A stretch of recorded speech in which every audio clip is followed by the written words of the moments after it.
non à une rentrée académique gadget dans l'ordre d'enseignement supérieur au Gabon.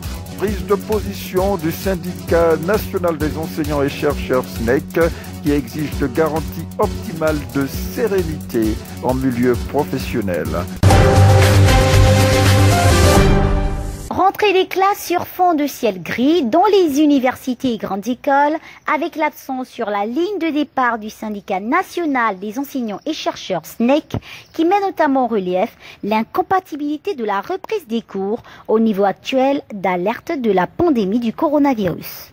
Marc-Ulrich Malekou, Mamalekou. Les enseignants et chercheurs membres du SNEC actent leur absence des salles de classe et amphithéâtres à l'heure de la relance du calendrier académique au supérieur dans le cadre de l'après-Covid pour fustiger une somme de mesures de riposte au coronavirus qui pourraient constituer des boulets à la reprise des cours. Couvre-feu, test de dépistage obligatoire et limitation à 10 du taux maximum de personnes en cas de rassemblement se heurtent à la volonté des enseignants membres du SNEC de reprendre le chemin de l'école. La vice-présidente du syndicat national des enseignants et chercheurs SNEC, Nathalie Sima-Eyi. S'agissant de l'attestation de non-contamination, le SNEC demande la levée de cette mesure pour faciliter les déplacements des apprenants et des enseignants. Le couvre-feu est une entrave également à la reprise effective des cours, examens,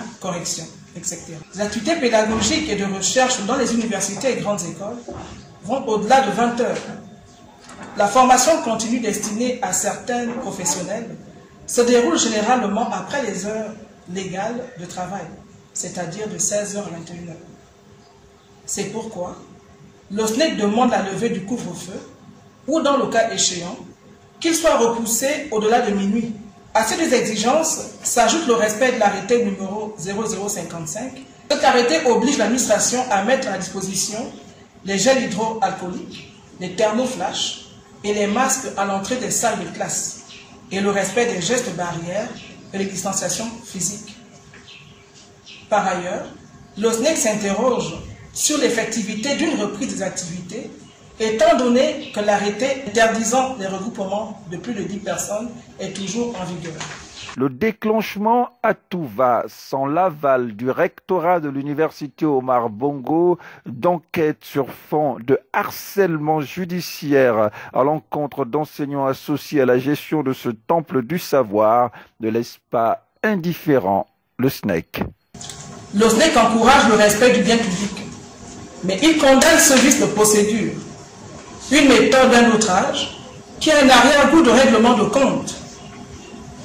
L'autonomie administrative et financière de l'UOB a été violée, car la procédure normale aurait voulu que le recteur de l'UOB demanda aux responsables administratifs, qui ne sont plus en poste, de ramener les véhicules. Et si ces véhicules ont été réformés, d'en apporter les justificatifs. En cas de non-exécution, c'est le recteur qui saisit soit les autorités de tutelle pour la conduite à tenir, soit la justice pour la récupération des véhicules chez les récalcitrants. Alors comment comprendre le déclenchement de cette action judiciaire sans que le recteur de l'UOB n'en soit l'initiateur et encore moins informé préalablement, tout comme le ministre de l'Enseignement supérieur?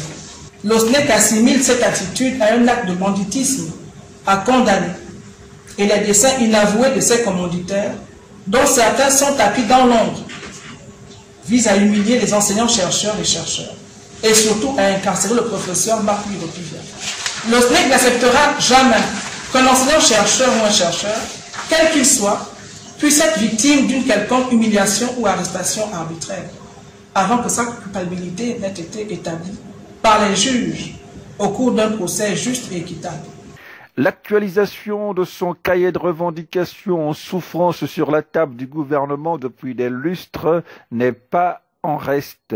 Dans un élan de tolérance zéro, le SNEC réitère ses exigences relatives à la régularisation des situations administratives des enseignants, au paiement des rappels et à l'arrimage des retraites au nouveau système de rémunération.